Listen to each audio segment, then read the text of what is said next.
जय माता दी। आप देख रहे हैं द राइट न्यूज और मैं हूं रोहित भट्ट। जैसे कि आप जानते हैं कि इससे पहले भी हमने बहुत बार इन पैनलिस्ट को बुला के एक डिबेट की थी कुछ मुद्दों के बारे में। उसी उसी तरह आज भी एक हमारा जो सिनेरियो है, टॉपिक हमारा ये रहेगा कि जो सिनेरियो है, करंट सिनेरियो, जम्मू कश्मीर के पॉलिटिकल जो हवा कुछ बदल रही है। ऐसा ऐसा फील हो रहा है कि इलेक्शंस बहुत जल्दी होने वाले हैं, डिसाइड होने वाला इलेक्शंस के बारे में, क्योंकि कुछ ऐसी एक्टिविटीज बढ़ गई हैं हमारे जम्मू कश्मीर में, पॉलिटिकल एक्टिविटीज कह सकते हैं। उसी सिलसिले में हमारे साथ बातचीत करने के लिए हमारे बीच में आज एम के योगी जी हैं, जो कि प्रेसिडेंट हैं एमसी माइनॉरिटी सेल के और सोशल एक्टिविस्ट भी हैं। साथ साथ में राकेश हंडू जी, जो कि वर्किंग प्रेसिडेंट जेके एनयूएफ के हैं। माना जाए तो ये कश्मीरी पंडितों की अपनी पहली पॉलिटिकल पार्टी है। साथ साथ में हमारे साथ राकेश कोल जी हैं, जो कि सरपंच है विलेज ड्रा अनंतनाग से। आप सबका बहुत बहुत स्वागत है द राइट न्यूज में। Thank you Rohit ji, thank you. मैं सबसे पहले योगी जी आपसे ये जानना चाहूंगा, आप तीनों से ये बात जरूर जानना चाहूंगा कि करंटली आप देखा जाए तो महबूबा मुफ्ती जी भी दिल्ली में कश्मीरी पंडितों की याद आई और वो कश्मीरी पंडितों से मिलने जा रही हैं। उसके बाद एक बहुत भव्य कार्यक्रम का ऑर्गेनाइज होता है योगी जी द्वारा, और वहां पे फारूक साहब आते हैं, वो सभी कश्मीरी पंडितों से एक मुलाकात करते हैं। क्या इस बात को किस तरीके से देखा जाए कि क्या अभी सभी पॉलिटिकल पार्टीज को कश्मीरी पंडितों का वोट बैंक की याद आई है कि वाकई में कुछ दर्द है इसके पीछे? सबसे पहले मैं योगी जी आपसे जानना चाहूंगा। देखो, सबसे पहले रोहित जी, आपने जो मेन एजेंडा जो आज आपने जो कहा, हमारी भी एक पहल थी कि हम अपनी लीडरशिप के सामने अपने कश्मीरी पंडितों की बात करें और आने वाले इलेक्शन में हमारी पार्टी का मेन रोल जो है वो क्या होगा, कैसे रहेगा। और खास तौर पर मैं ये चीज कहूंगा कि अब उस तरफ अगर मैं जाऊं तो एक एक भव्य एक जो सेमिनार जो था वो शेर कश्मीर भवन में, और जिसकी क़यादत डॉक्टर फारूक अब्दुल्ला साहब ने स्वयं की, और वहां हमने 3 रेजोल्यूशन जो है जो हमने पास किए, और वो on the floor, on the media और प्रिंट मीडिया में वो सारे, मुझे लगता है कि सभी जम्मू कश्मीर और जम्मू कश्मीर के बाहर भी जो भी हमारे कश्मीरी समुदाय के जो लोग रहते हैं वो उन्होंने देख लिया होगा, पढ़ लिया होगा। और मैं अगर उस तरफ ज्यादा अब बोलने लगूंगा और सारी डिबेट अब अपने उसी एजेंडा पर रखूं तो मुझे लगता है कि उसके लिए काफी टाइम होना चाहिए। बट ऐसा नहीं है रोहित जी, नेशनल कॉन्फ्रेंस का अपना एक इतिहास है, और कश्मीर पंडित के प्रति नेशनल कॉन्फ्रेंस का सॉफ्ट अच्छा टारगेट था। अच्छी बात थी कि वो डॉक्टर साहब ने भी कुछ बातें मीडिया के सामने कही, और कुछ लोगों को अच्छा लगा, कुछ लोगों को अच्छा नहीं लगता, क्योंकि सच्चाई जब सामने आ जाती है तो उन लोगों को ज्यादा खुरुक होती है जो रात को ही आपको नजर आएंगे फेसबुक पर और व्हाट्सएप पर।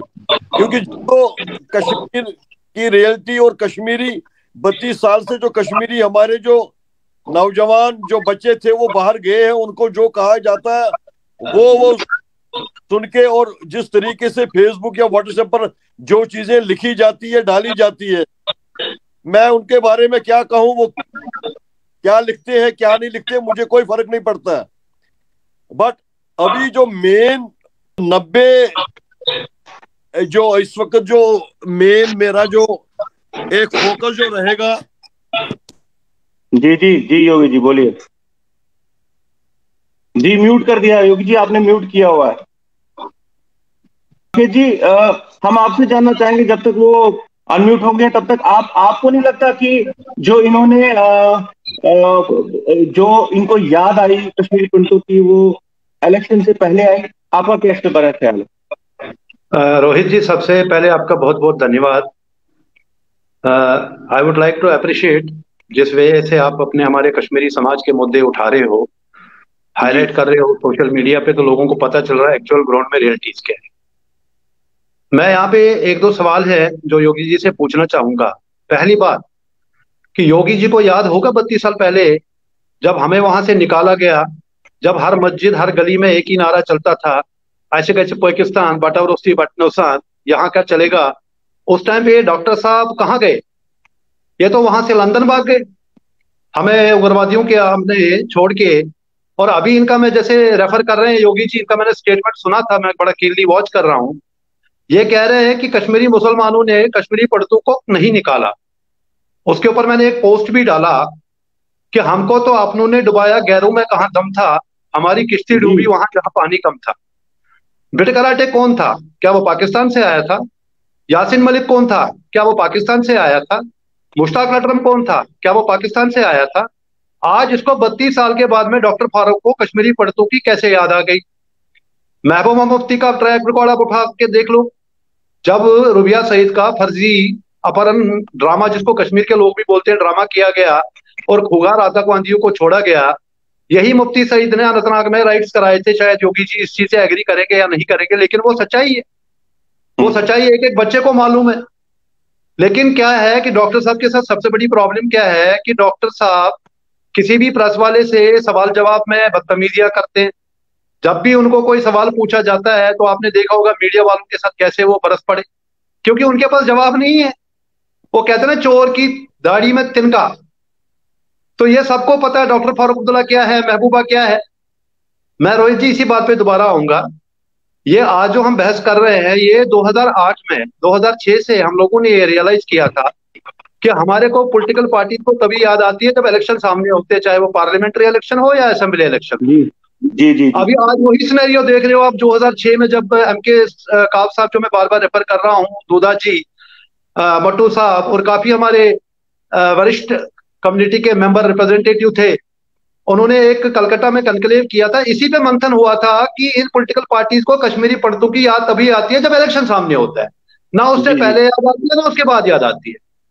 तभी हमने ये Jammu Kashmir national United front बनाई थी और 2008 में हमने ये डिसाइड किया कि हमें मालूम था कि हमारे को वहां पे जिन लोगों ने निकाला वो हमें वोट नहीं डालेंगे, बट एक ये आवाज थी, ये एक क्लेम था जो हम पिछले 32 साल से बोल रहे हैं, रिटर्न एंड रिहेबिलिटेशन। ये क्लेम था कि हमें आप लोगों ने निकाला, लेकिन जो हमारा राइट है, बर्थ राइट है, हमारी जो मर्ज कशीर है, हम उसको कभी जिंदा, जब तक जिंदा है तब तक हमारा वो राइट हम नहीं छोड़ेंगे।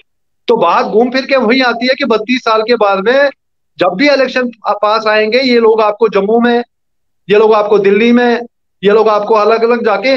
और तीसरी बात जो बड़ी बड़ी इंपॉर्टेंट बात मैं आपको बताता हूं, आज कश्मीरी पंडितों को इस वीडियो के माध्यम से मैं एक निवेदन करना चाहता हूं कि हमें हरियाणा के इलेक्शन से सीखना चाहिए कि कैसे वहां पे 10 सीटें जीत के कैसे डिप्टी चीफ मिनिस्टर बना। दिल्ली में केजरीवाल ने कैसे कांग्रेस को, बीजेपी को पछाड़ दिया। कश्मीरी पंडित अपने वोट बैंक को नहीं समझ पा रहा है। सबसे बड़ी प्रॉब्लम यह है कि आज जो पॉलिटिकल सिनेरियो जम्मू कश्मीर में मैं यहाँ बैठ के जो देख रहा हूँ, आज नेशनल कॉन्फ्रेंस के बंदे टूटी जा रहे हैं। आप देवेंद्र राणा को ले लीजिए, आप सलाठिया जी को ले लीजिए। आज बीजेपी स्ट्रांग होती जा रही है, लेकिन बीजेपी को भी समझना चाहिए कि लास्ट जब मोदी जी भी आए थे, कश्मीर में रैली करी थी, ये रियलिटी में दिल पे हाथ रख के हमारे राकेश कोल साहब है यहाँ पे श्रीनगर में काम कर रहे हैं। मैं राकेश जी से भी ये ओपनली चैलेंज करके बोलता हूँ, कितना नाच गाना कर ले ये लोग वहां पे, कितना ये कंपेनिंग कर ले वहां पे। क्या आपको लगता है कि बीजेपी कश्मीर से एक भी सीट निकल पाएगी?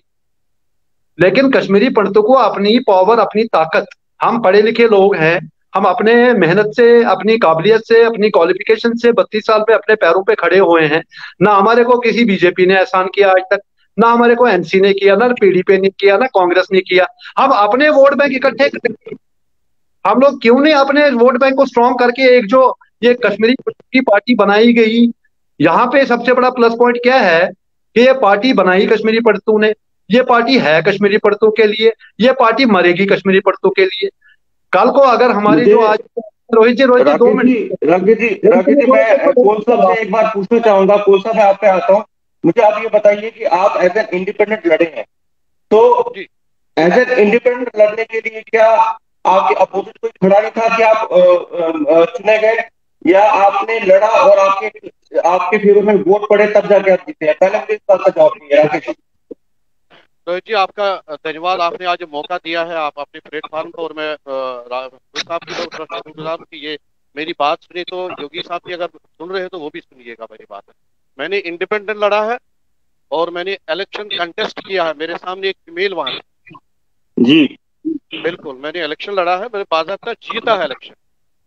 जी तो मैं बिल्कुल इनकी बात से सहमत हूँ, जो आप बोल रहे हैं कि जो पुराना, जो 90 का जो दशक था वो कैसा था, किस तरह हुआ, ये कोई कहने वाली आज बात नहीं है। ये पूरी खुली किताब है। आप मेरे बहुत सारे, अगर आप इंटरव्यू सुने होंगे या सुनते रहेंगे, मैं हर वक्त यही बोलता है, हमने किसी पार्टी ने कुछ नहीं दिया। अगर आज हम स्टैंड है, हम अपने टांग को अपने अपने बलबूते पे स्टैंड है। इसके साथ साथ ये हुजूर साहब बोल रहे कि हमने एक पार्टी में बहुत खुश हूँ, मगर इनको भी नजर नहीं पड़ी कि ये भी एक मौजूद दायरे में ही रहे। इन्होंने भी दाएं बाएं नहीं देखे कि कोई और भी आ सकता, हमारे साथ जुड़ सकता है। इस वक्त मैं आप सुने, मैं ग्राउंड पर काम करता हूँ, वहां भी और यहाँ भी। मैंने कभी किसी के बलबूते पे नहीं चलता हूँ, मैं जाता हूँ वहां पर, अपने बलबूते पे जाता हूँ, अपने हिसाब से आता हूँ, अपने हिसाब से आता हूँ। राकेश जी, योगी मैं बीच में इससे इंटरप्ट मैं कर रहा एक हूँ। बात राकेश करना जी, चाहता हूँ योगी जी से कि देखिए, अगर तो मैं मानता हूँ, देखिए हर किसी की अपनी अपनी पर्सनल रिलेशन है, उसमें हम किसी को ये नहीं कह सकते हैं। किसी को, मुझे भी एनसी के साथ, पीडीपी के साथ, बीजेपी के साथ, हर किसी के साथ है, हर किसी को है। मगर जब हित आता है अपनी कम्युनिटी का, उस वक्त ये चीजें भूलनी होती है। उस वक्त कम्युनिटी का हित रखना होता है। काश इस वक्त अगर बीजेपी का भी कोई नुमाइंदा यहाँ होता या पीडीपी का कोई नुमाइंदा जी होता, मैं जरा उनसे आराम से मतलब बात करता कि वजह क्या हुआ है। क्या योगी जी, मैं उनसे बात करना चाहता हूँ, क्या ये अपने पार्टी प्रेसिडेंट को बोल सकते हैं कि हमें, जब जरा इस्लात यहाँ हुआ है, जब जरा इस्लात हुआ है ना, वो क्या, अगर ये 53 की पोजीशन चाहते हैं, क्या ये जरा इस्लात वापस ले सकते हैं? जो बहुत बड़ा, जो हमारा मेन जो झटका लगा है, जो हमारी कम्युनिटी को जो एक झटका जो लगा है, वो उस वक्त लगा था जब 70 के, उस वक्त जब दोबारा इसको बनाया, जब उसने जरा हमारी जमीन के दो दो हिस्से कर दिए। वो तो नहीं होगा। उसके बाद 87 में जो इनका अकॉर्ड हुआ कांग्रेस के साथ, वो कोई भूली की बात नहीं, उसी की तो देन है आज हम यहाँ है। उसके बाद ही अब हमारी कम्युनिटी 32 सालों में हमने क्या खोया तो क्या पाया। ठीक है, हम कांग्रेस भी थी, एनसी भी थी, पीडीपी थी, बीजेपी भी आई। बीजेपी भी कोई 7 साल हो गए, कोई ऐसा कारनामा हमारी कम्युनिटी के लिए नहीं किया उसने जो ग्राउंड पर दिखे। ठीक है, एनसी का भी यही हाल है, कांग्रेस का भी। हम कांग्रेस का इतना शुक्रगुजार है, कम से कम वो जगती में कुछ वो जो फ्लैट है और एक जो पीएम पैकेज जो 6,000 की है, वो अभी भी कंप्लीट नहीं हुए थे। 2008 से स्टार्ट हुई, आज 2022 आ रहा है, राकेश जी, अभी तक उस वो भी पीएम कंप्लीट पैकेज नहीं को, हुआ। राकेश जी बीच में इंटरवीन कर रहा हूँ, उस पीएम पैकेज को आज भी मनमोहन सिंह का पीएम पैकेज बोला जा रहा है। नहीं नहीं, मैं वही उसी बात पर नहीं, फिर भी हम योगी जी आप सुन बड़ा पा रहे हैं? बड़ा योगी जी एक मिनट, राकेश जी बड़ा मैं आपको रोकना शुक्रगुजार है चाहूंगा। हम उसके।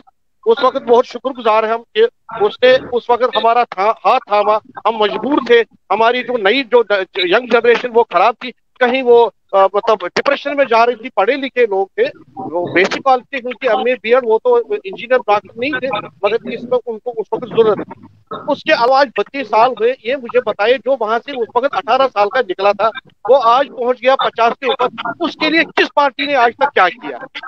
कुछ नहीं जी किया जी, योगी कुछ किया। नहीं जी, किया। सामने योगी एक जी खुली आप सुन किताब है। पा रहे हैं? ठीक, योगी जी, ठीक है। हाँ, योगी हाँ जी, जी, हाँ माइग्रेंट का हाँ। नाम हमें ये दिया एक है, मिनट राकेश जी, माइग्रेंट योगी का जी जो बीच में फायदा उठा डिस्कनेक्ट रहे हैं, हो। राकेश जी, माइग्रेंट का जो, राकेश जी एक माइग्रेंट मिनट, का, एक मिनट मेरी बात, राकेश जी मुझे, राकेश जी एक मिनट। योगी जी मुझे आपसे ये जानना है कि आप बीच में डिस्कनेक्ट हो गए थे, तो आपके उस दौरान, उस समय के दौरान राकेश रंडू जी ने कुछ सवाल उठाए, जैसे एनसी ने जो काम किया है, तो उन्होंने अभी जो एक्टिविटी हुई है वो चीजें पहले क्यों नहीं, और कुछ और भी मुद्दे हैं, कुछ और बातें हैं, जैसे कि कश्मीर में जिम्मेदार ठहराया जा रहा है कि डॉक्टर फारूक अब्दुल्ला ही जिम्मेदार है कश्मीरी पंडितों के पलायन के लिए। इसके बारे में आप क्या कहें? देखो, मुझे लगता है कि राकेश जी को पिछला इतिहास पढ़ना चाहिए, और जो पद्मश्री जो काशीनाथ पंडिता जी का जो अभी एक स्टेटमेंट जो आया है, पहले जो हमारे पद्मश्री जो पंडित काशीनाथ जी का जो इंटरव्यू जो है, उसको ये देखे। और राकेश जी का अभी मुझे लगता है इनको इतिहास का पता नहीं है। योगी जी इतिहास का पता है, जरा मैं थोड़ा बीच में आपको टोक रहा हूँ, आई एम सॉरी। मेरा इतिहास ये है कि मैं 1990 में एंटी मिलिटेंसी के साथ में कश्मीर में था, जब फारूक अब्दुल्ला जी लंदन भाग गए थे। मेरा इतिहास ये है कि 2008 में मैं फारूक अब्दुल्ला की दुम पे पैर रखने कश्मीर गया था, और वहां से इलेक्शन लड़के आया हूँ अदरकपुर कॉन्स्टिट्यूंसी से। योगी जी शायद आपको याद होगा। मुझे आप इतिहास मत बताइए, आप ये बताइए कि आप 32 साल से जम्मू में एज ए माइग्रेंट क्यों रह रहे हैं। अगर फारूक अब्दुल्ला इतने आपके नजदीक हैं, इतने सपोर्टर है और इतने रहमदा है कश्मीरी पंडितों के, तो ये फारूक अब्दुल्ला जी ने आज कश्मीरी पंडितों को वापस क्यों नहीं लेके गए 32 साल में। फारूक अब्दुल्ला साहब से ये पूछिए, जो लास्ट पार्लियामेंट्री इलेक्शन हुए हैं, इनको तो वहां के लोगों ने गिरफ्तार किया, वहां पे तो 7% वोटिंग हुई है खाली श्रीनगर से, जिसमें आपके डॉक्टर साहब को 2.3%। आप गूगल कर लीजिए योगी जी, तो आप ये समझ लिए इनका बेस वहां खत्म है। मैं आपसे निवेदन करता हूँ, इनको बोल दीजिए, इनको नहीं पता है, शायद ये इतिहास भूल गए हैं। अब इनकी उम्र हो गई है, रिटायरमेंट की तरफ जाइए और अगली पीढ़ी को आगे आने दीजिए। देखो हंडू साहब जी, आप क्या कह रहे हैं क्या नहीं बोल रहे हैं वो मैं सुन रहा हूं। आपने आपने अब 32 साल की जो पिछली बातें जो आप बार बार कह रहे हो ना, हाँ उसके योगी जी, बाद हमारी सरकार यूपीए सरकार के साथ कितनी बार बनी, और आज मेरे सरपंच साहब जो राकेश योगी जी ने, जी कितनी राकेश बार गौर बनी साहब, कितनी बार नहीं बनी, उस पर हम बहस नहीं कर रहे। हम पूछ रहे हैं उस सरकार में 32 साल आपने में जो हम बात कश्मीरी बच्चों के लिए क्या आपने किया। जो बात आपने जो बात कही उसका जवाब तो सुनो।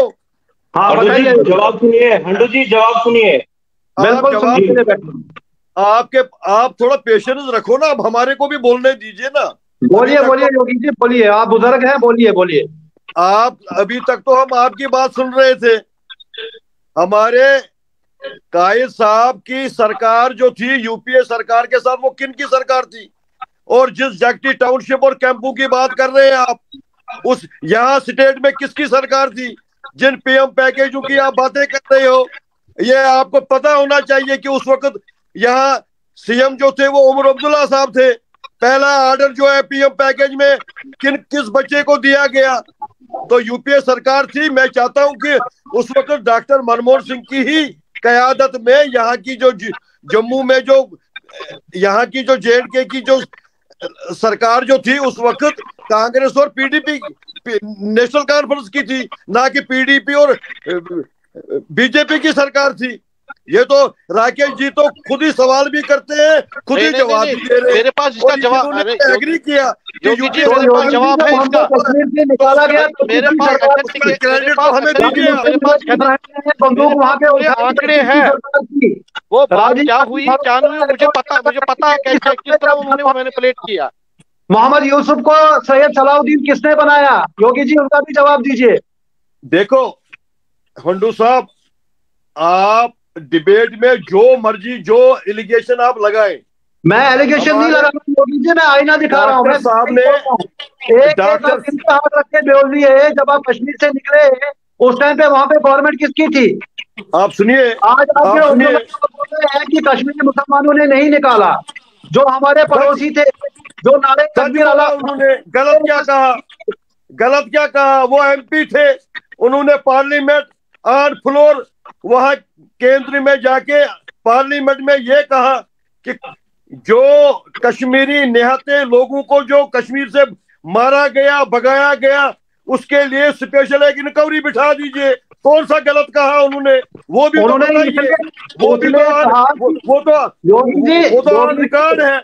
उसके वो बारे में तो कहते आप हैं नहीं ना, बोलेंगे, लेकिन योगी जी, योगी वही छाती आप। योगी जी 32 साल के बाद आप उनको कमीशन बिठानी है, वो तो खुद ही कल्प्रिट है। आपने जगमोहन जी की किताब नहीं पढ़ी है, माई फ्रोजन ट्रम्बोलेंस इन कश्मीर? उसमें पढ़ी है, उन्होंने एक एक आपको एग्जाम्पल दिया है, एक एक चीज निकाली है कि जेके एलएफ के फाउंडर कौन थे। उस टाइम पे सरकारी मुलाजिम पाकिस्तान जाके यहाँ पे उनके एजेंडा करते, आप जरा वो किताब पढ़िए, आप तो बड़े ज्ञानी हैं, आप बड़े विद्वान हैं योगी जी, जरा वो एक बार किताब पढ़िए, गवर्नर साहब ने लिखी आवाज है। नहीं आ रही है, आवाज नहीं आ रही है। योगी जी अनम्यूट कीजिए। हाँ ठीक है। मैं राकेश जी आपसे जानना चाहूंगा, आप सुन पा रहे हैं मेरे को? जी आपकी आवाज आ रही है योगी जी, आपकी आवाज आ रही है। ऑडियो में कुछ प्रॉब्लम आ रही है वहां से, हाँ, आपकी आवाज आ रही है।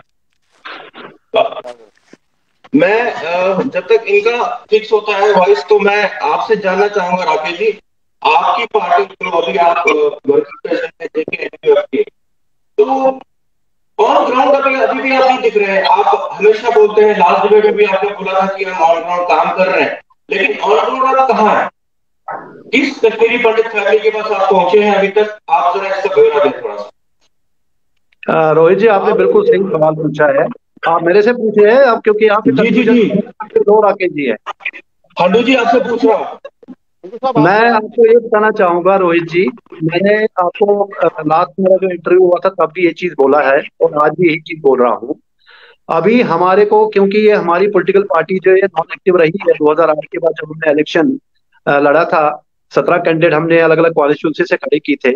उस टाइम के बाद में, क्योंकि आपको पता है हमारा कोई पेशा नहीं है पॉलिटिकल पार्टीज की तरह, हमारा ये धंधा नहीं है कि जी हमको सबसे पहले अपना घर बार भी देखना है, हमको रोटी भी खानी है। जैसे मैंने पहले भी इस डिबेट में बोला है कि कश्मीरी पंडितों का सबसे बड़ा आज की डेट में सबसे बड़ा जो फख्र होना चाहिए कि हम लोग सेल्फ मेड लोग हैं, जो अपने पैरों पे आज ये 32 साल की मतलब होने के टर्मोइल के बाद भी हम लोग अपने पैरों पे खड़े हैं। हमारे बच्चे आज की डेट में भगवान की दया से लंदन से लेके कनाडा से लेके USA से लेके कहाँ कहाँ वेल सेटल्ड हैं, because of their qualification, because of their intelligence, because of their honesty.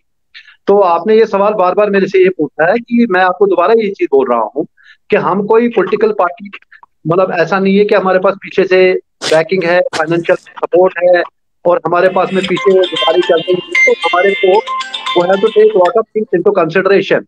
Hello अभी हमारे जी कमीशन ऑफ इंडिया में हेलो एक नई बॉडी रजिस्टर होने वाली है, जिसके ऊपर अभी मेंबरशिप ड्राइव जी जी चालू बोलिए। होगा। इसके ऊपर ऑलरेडी मैंने इलेक्शन कमीशन ऑफ इंडिया को, मोटू साहब ने भी हाँ कम्युनिकेशन जी लेटर बोलिए। भेजा है और हमारे को वहां से बस वेट कर रहे हैं कि एक बार वहां से एक जी जवाब आएगा तो प्रॉपर वे से पॉलिटिकल पार्टी को इसको रिशेप करना है। क्योंकि ये 2008 से एक्टिव नहीं थी, आज 13 साल हो गए रोहित जी। मैं दोबारा रिपीट जी कर रहा हूँ कि हमारी ये कोई जी दुकान नहीं, ये एक कश्मीरी पंडितों की पॉलिटिकल पार्टी है। जितना जी मेरा फर्ज है आगे बढ़ना, उतना मैं समाज के लोगों से इस आपके वीडियो के माध्यम से रिक्वेस्ट करता हूँ, आप आ बिल्कुल जाइए। बिल्कुल, वाई नॉट, क्यों नहीं। ये इस आपकी किसी की पार्टी नहीं है, ये हमारे जी कम्युनिटी की, ये एक पॉलिटिकल प्लेटफॉर्म बनाया गया है इसीलिए, जो आज सिनेरियो दोबारा राइट आप सर। देख पे हम लोग अभी डिबेट कर रहे हैं कि जी जो भी पॉलिटिकल पार्टीज थी जो 2014 में जब मोदी जी आए थे, उन्होंने मैनिफेस्टो में लिखा था कि ठीक है कश्मीरी सर, पंडितों ठीक है को सर, ठीक है। प्लेटफॉर्म बनाए। Right sir. आज राइट 8 साल सर, हो धन्यवाद। गए, धन्यवाद जी आपका। Thank you sir, thank identify नहीं हुई है।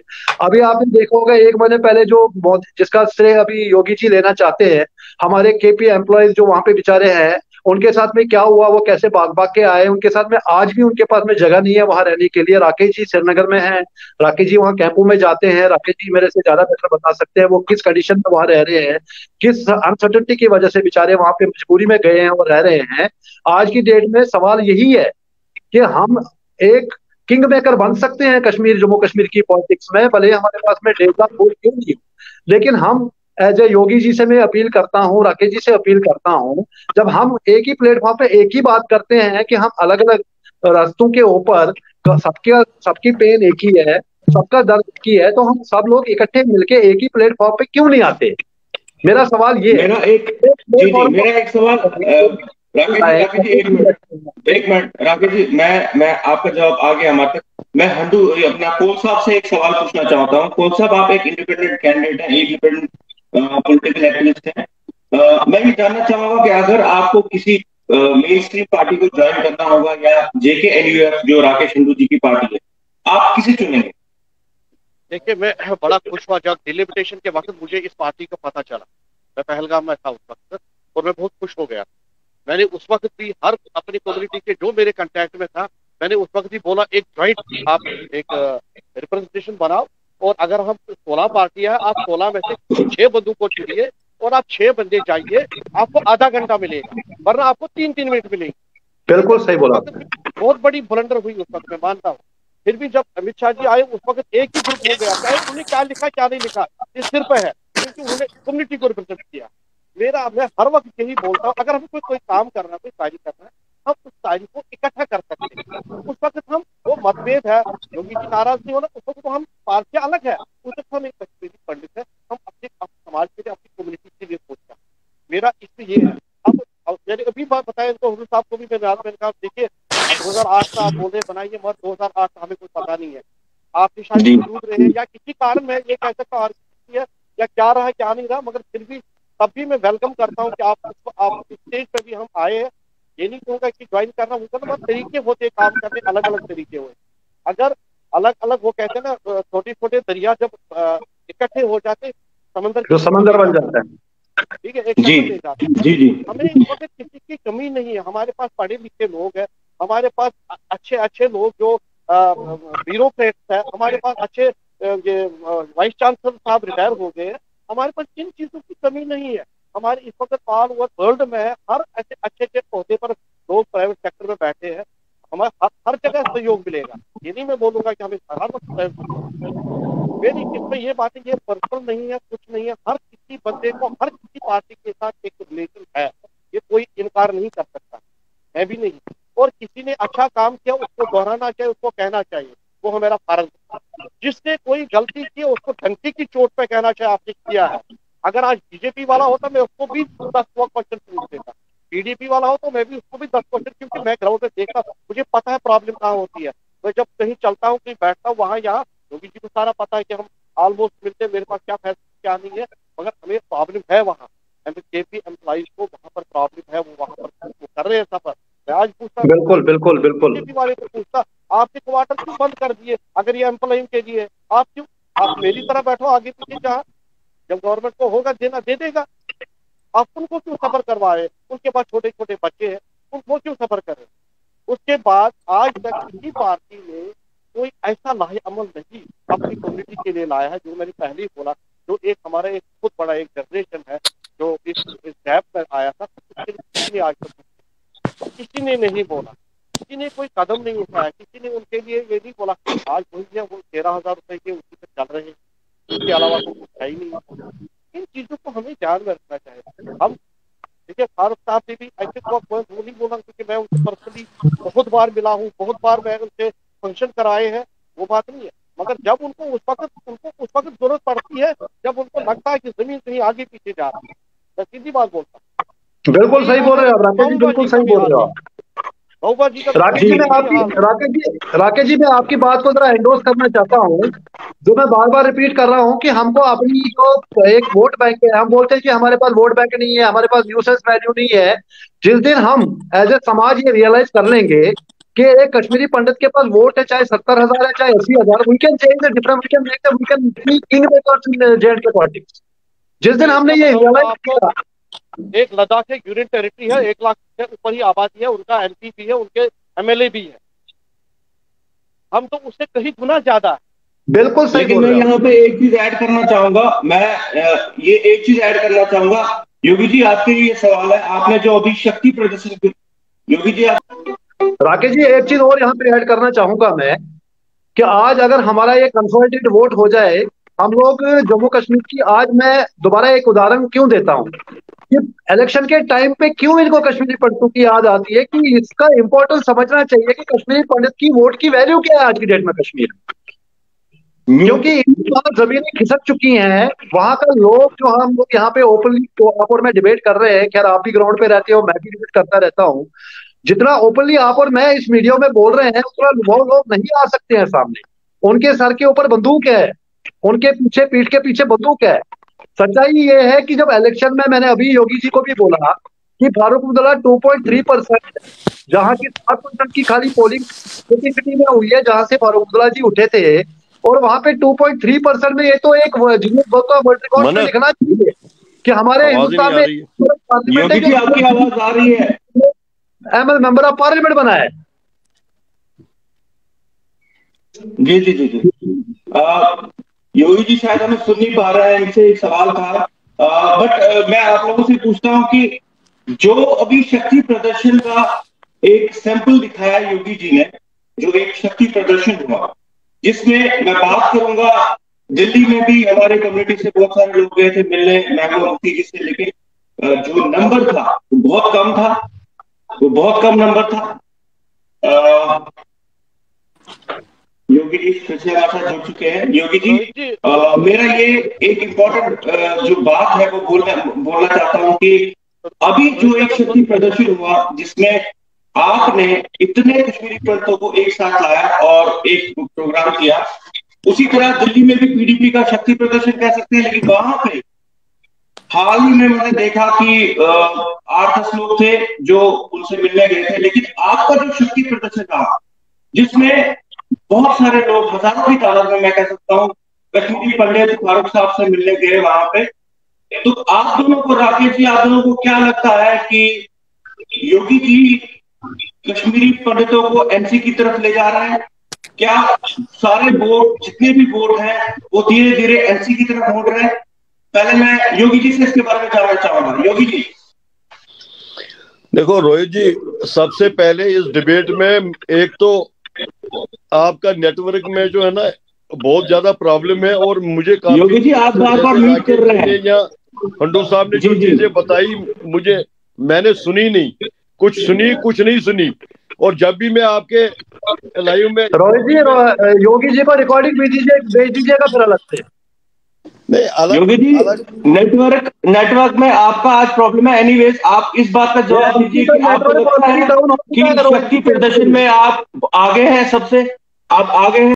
राकेश जी, मुझे लग रहा है उनके नेटवर्क से आज बहुत ज्यादा प्रॉब्लम हो रही है, क्योंकि आपका तो चल रहा है लेकिन उनका बार बार म्यूट हो रहा है। मैं आप लोगों से जब जवाब नहीं होता किसी के पास तो नेटवर्क खराब हो जाता है।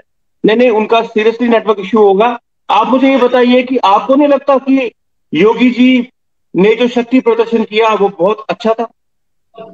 रोहित जी, मैं इसका एक उदाहरण देता हूँ। राकेश जी बीच में टोक रहा हूँ, मैं बाय प्रैक्टिकल बाय एक्सपीरियंस जाता हूँ।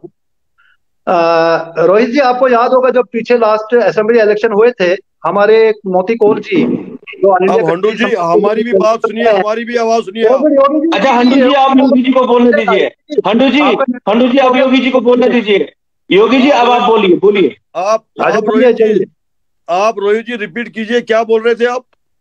मैंने योगी जी ये बोला कि जो अभी आपने शक्ति प्रदर्शन किया, जहां पे इतने सारे कश्मीरी पंडित फारूक साहब से मिलने गए थे, हालांकि दिल्ली में महबूबा जी से भी मिलने गए थे, लेकिन वहां बहुत कम नंबर में थे। तो क्या हमें ये जानना चाहिए, हमें ये लगना चाहिए कि सभी कश्मीरी पंडितों का वोट बैंक जो है वो एनसी की तरफ मुड़ चुका है?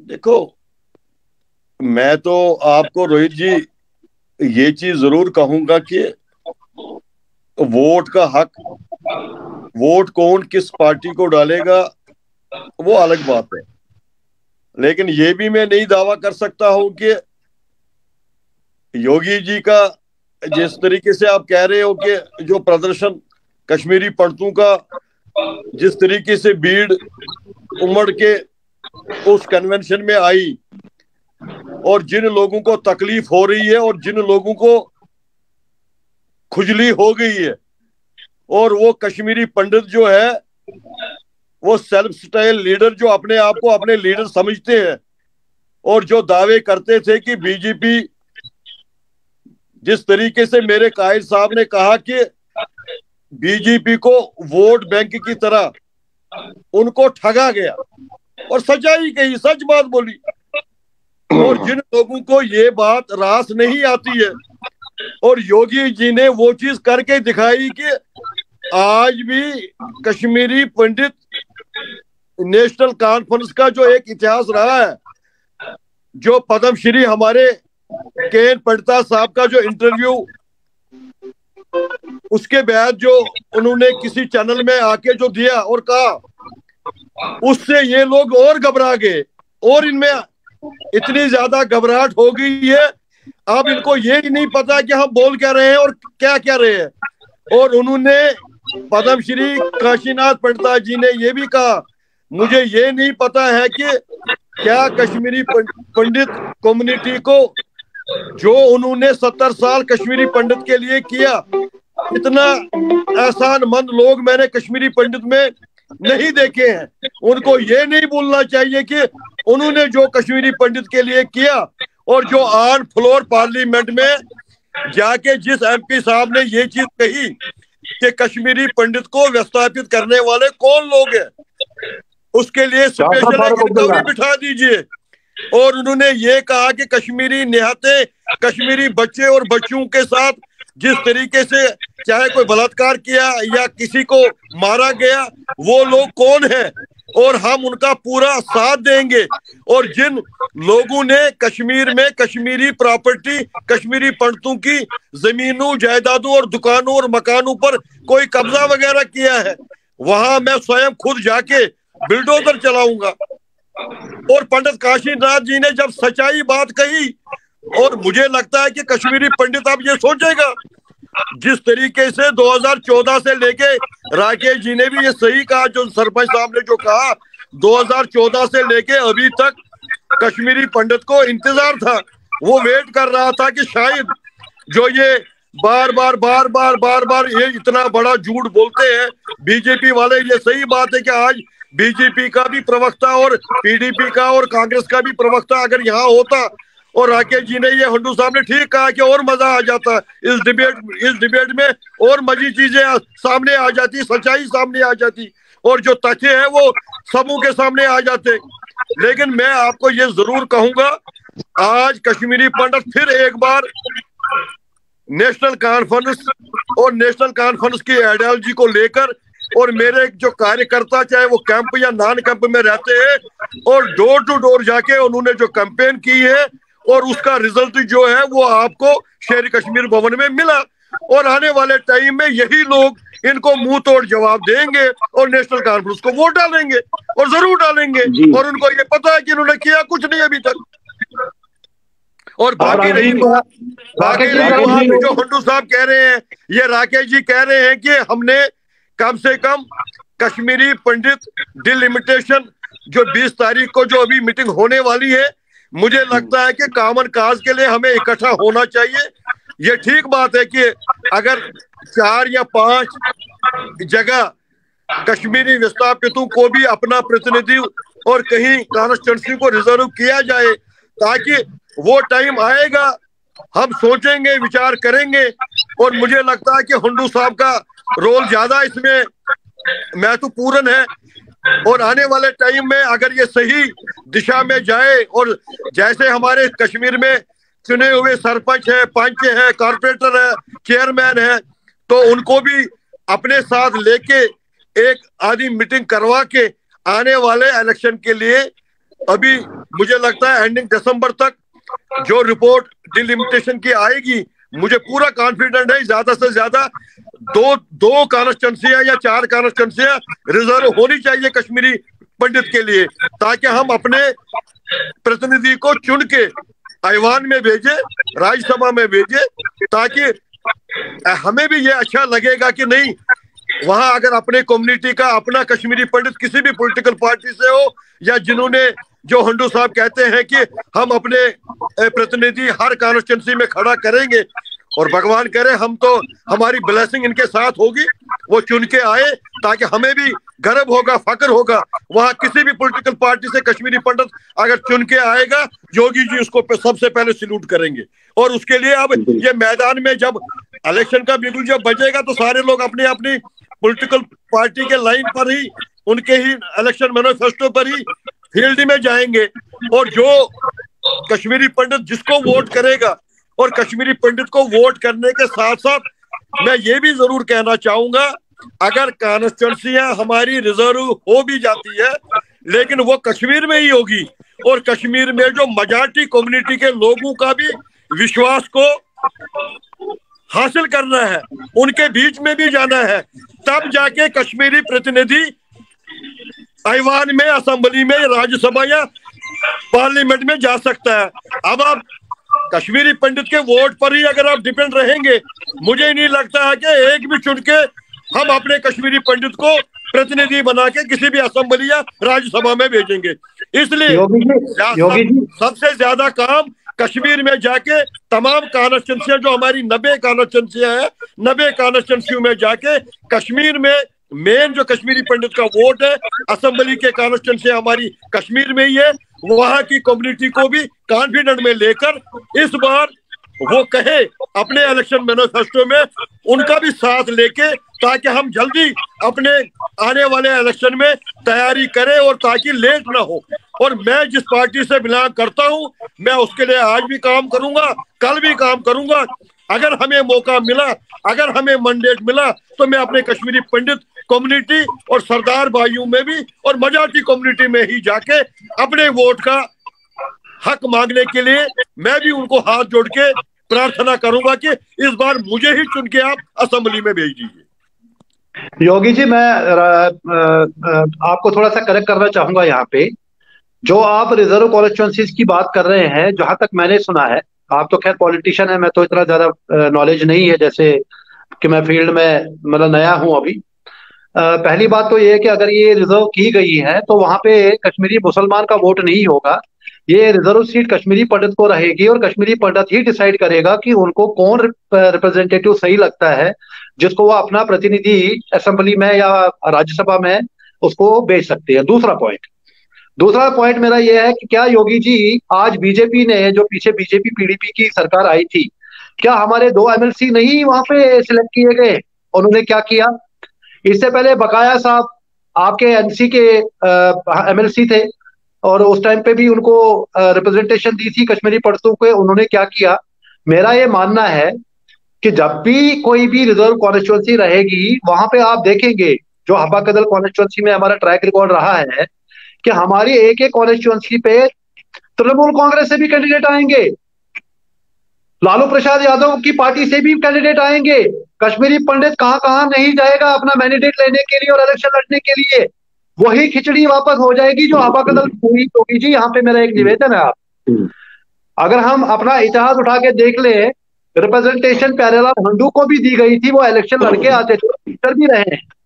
जब मैं एक बार उनको एमएलए हॉस्टल में मिला था, जब माइग्रेशन हुई थी, मैंने उनसे ये बोला था कि आप अपने समाज के लिए क्यों नहीं कर पाते। उनका एक ही उदाहरण था कि भाई, I am made for NC, elected by NC, remote control by NC.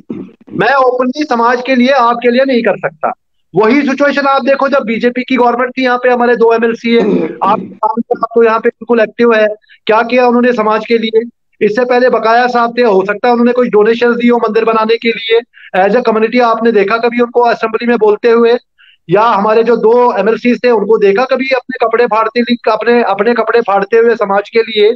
मेरा यहाँ पे ये कहना है योगी जी, मैं बार बार पैरवी क्यों कर रहा हूं Jammu Kashmir national United front की? ये पार्टी न किसी की रिमोट कंट्रोल है, न किसी के बाप की है, न किसी के घर की है। न ये पार्टी में कोई पॉलिटिशियन है जिसका परदादा या दादा या बाप या भाई पॉलिटिक्स में रहा हो। ये आपकी पार्टी है योगी जी। जो भी प्रतिनिधि इस पार्टी से इलेक्ट होके आएगा, उसके पीछे फारूक साहब का रिमोट नहीं होगा, उसके पीछे मोदी जी का रिमोट नहीं होगा, उसके पीछे महबूबा जी का रिमोट नहीं होगा कि वो रिमोट कंट्रोल टॉय हमको असेंबली में नहीं भेजने हैं। हमने ऑलरेडी रिमोट कंट्रोल टॉय देख लिए हैं। तो मेरा आपसे निवेदन है, जैसे आपने पिछले डिबेट में बोला है कि आपने दीवानी साहब के साथ में बहुत काम किया है पार्टी को फॉर्म करने में, आपने जैसे लास्ट टाइम बोला कि कॉन्स्टिट्यूशन के टाइम भी आप साथ रहे हैं, झंडा फाइनल टाइम भी साथ रहे हैं। मेरा आपसे निवेदन है कि घर वापसी, जिसको बीजेपी बोलती है घर वापसी, आप हमारे बुजुर्ग हैं, एक्सपीरियंस्ड है, आप आइए इस पार्टी को आगे ले जाइए। राकेश जी, आप फील्ड में काम करें, आपसे भी निवेदन है, जितना मेरा कर्तव्य है इस समाज के लिए उतना आप लोगों का भी है। आप लोग आइए, ये आपकी पार्टी है, आपने बनाई है, आप ही इसको लेके जाओगे, आप ही इसको रिप्रेजेंट करोगे कल को अगर हमारे प्रतिनिधि सिलेक्ट किए गए। इससे ज्यादा मैं कुछ नहीं कह सकता हूँ। देखो होंडो साहब, सबसे पहले तो जो जिस पार्टी से जिस प्रतिनिधि को, चाहे वो जिन पार्टियों का आपने नाम लिया, जिक्र लिया, जो अभी बीजेपी के 2 एमएलसी या जिस नेशनल कॉन्फ्रेंस की आपने एक एमएलसी बात की, कोई भी पार्टी के पीछे कोई रिमोट कंट्रोल किसी का नहीं होता है। जैसे आपने स्वर्गीय प्यारेलाल हंडू जी की बात की, और प्यारेलाल हंडू जी का एक अपना एक इतिहास है, और प्यारेलाल हंडू जी ने जो कश्मीरी कम्युनिटी और कश्मीरी पंडितों के लिए जितना ज्यादा काम किया, अगर मैं गिनवाने बैठूं तो मुझे लगता है कि इसके लिए खुली डिबेट होनी चाहिए। और आज जिस एक्ट की जैसे कुछ सीखने को मिलेगा जब मैं इनसे मिलूंगा। जी बिल्कुल।